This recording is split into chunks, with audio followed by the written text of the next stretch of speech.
Today, a new frozen pizza to test. This one is Gino's East. This is their deep dish Italian sausage and uncured pepperoni pizza. I was actually surprised at how affordable this was. It was around, I want to say $7 or $8. It's a smaller pizza, but much thicker and heavier than most in the frozen food section. And of course, from Gino's East, the Chicago restaurant. That's the name behind it and what it's supposed to be.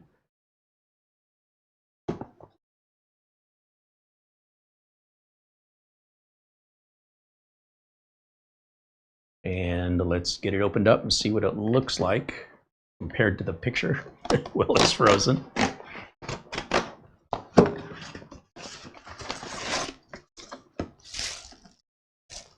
Well, that actually looks pretty good.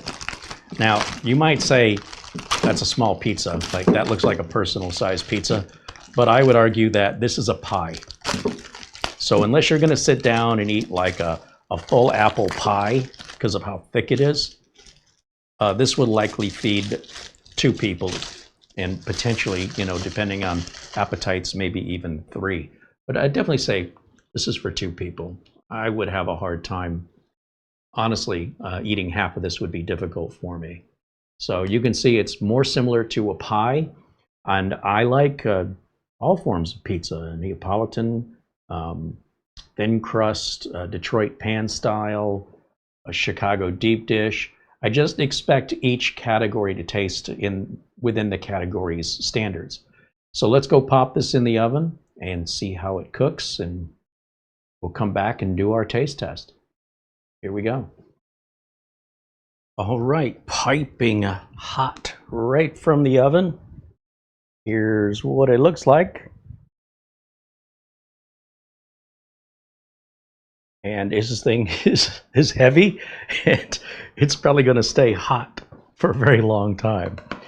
So this is definitely where a fork is going to be needed if I don't want to burn the roof of my mouth off or wait for 5 to 10 minutes for this thing to cool down to a normal, proper temperature before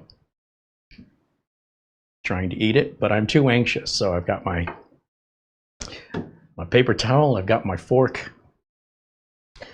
And as you can see, yeah, it actually separated out pretty good. I cut it pretty good.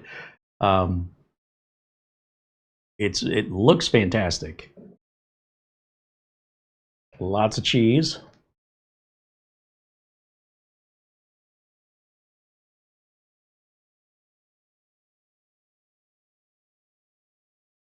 My goodness. Oh, it's not as hot as I thought it would be. Okay, that might be okay. Let me try a little slice here to see what we can see. It's actually, crust is cooked pretty well. Oh, let me stall just a minute longer. We'll take a look at the bottom crust. Oh, everything's sliding off. Hey, listen, if you're somebody that doesn't want to eat the crust, you're staying away from the carbs and the gluten, the good news is you can cut this in half and toppings will slide right off of there and you got yourself a nice keto pizza. Just saying. That's a thing. All right, let me try this out. Oh, it's still pretty hot.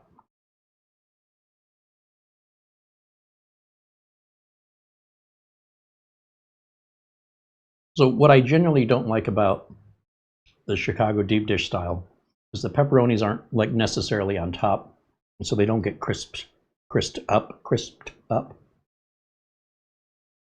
And so they're very chewy and meaty, less like bacon. So I much prefer when those cup crisp type pepperonis that have a nice spiciness, a nice bite to them, and brown edges around them. They crunch when you bite into it. You're not going to get that on a Chicago deep dish style. Maybe on a Chicago tavern style. Yeah, Chicago has a thin crust. They call it a tavern style. We'll talk about that and we'll review one in an upcoming frozen pizza review. But anyway, back to this Gino's East pizza. What do I think about it?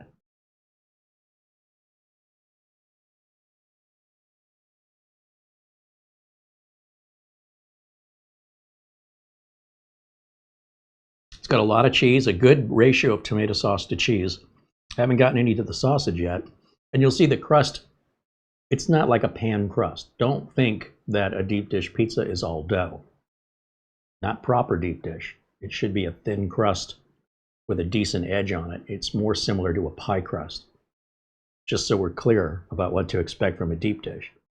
If you think a deep dish is all dough, you're probably thinking of a pan pizza or a French bread pizza, something like that. With the crust, it's crusty on the outside and soft in the middle. It's really good. It's very dry though. I will say the crust is very dry. So as long as you have some sauce on it or something to give it a little bit more flavor, it's a lot of times, the crust is something to set aside. It's actually quite good.